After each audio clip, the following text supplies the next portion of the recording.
হযরত খাদিজা রাদিয়াল্লাহু তাআলা আনহা এর গর্ভে প্রিয় নবী হযরত মুহাম্মদ সাল্লাল্লাহু আলাইহি ওয়াসাল্লামের কতজন সন্তান জন্ম লাভ করেছেন?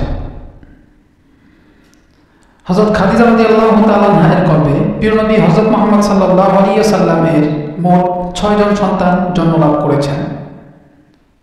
তার মধ্যে 2 জন পুত্র সন্তান আর 4 জন কন্যা সন্তান। পুত্র সন্তানদ্বয় হল কাসেম ও আব্দুল্লাহ। আব্দুল্লাহকে তয়্যিব ও তাহের বলা হয়। উভয়েই শৈশবে ইন্তেকাল করেছেন। আর কন্যা সন্তান 4 জন হল জাইনাব, রুকাইয়া, উম্মে কুলসুম ও ফাতেমা রাদিয়াল্লাহু তাআলা আনহা। হযরত জাইনাব রাদিয়াল্লাহু তাআলা আনহা এর বিবাহ হয় আবুল আসের সাথে। রুকাইয়া রাদিয়াল্লাহু তাআলা আনহা এর বিবাহ হয় আবু লাহাবের সন্তান উতবা এর সঙ্গে। পরবর্তীতে হযরত উসমান রাদিয়াল্লাহু তাআলা আনহু এর সঙ্গে বিবাহ হয়েছিল। উম্মে কুলসুম রাদিয়াল্লাহু তাআলা আনহা এর বিবাহ হয় আবু লাহাবের অপর সন্তান উতাইবার সঙ্গে। পরবর্তীতে রুকাইয়া রাদিয়াল্লাহু তাআলা আনহা ইন্তেকাল করার পর উম্মে কুলসুম রাদিয়াল্লাহু তাআলা আনহা এর বিবাহ হযরত উসমান রাদিয়াল্লাহু তাআলা আনহু এর সঙ্গে হয়েছিল।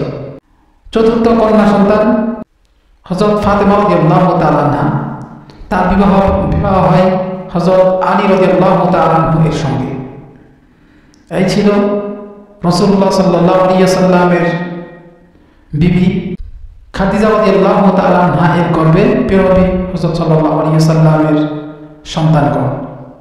তাহলে সার কথা হলো আম্মাজান খাদিজা রাদিয়াল্লাহু তাআলা আনহা এর গর্ভে প্রিয় নবী হযরত মুহাম্মদ সাল্লাল্লাহু আলাইহি ওয়াসাল্লাম এর মোট 6 জন সন্তান জন্মলাভ করেছেন। তার মধ্যে 2 জন পুত্র সন্তান আর 4 জন কন্যা সন্তান।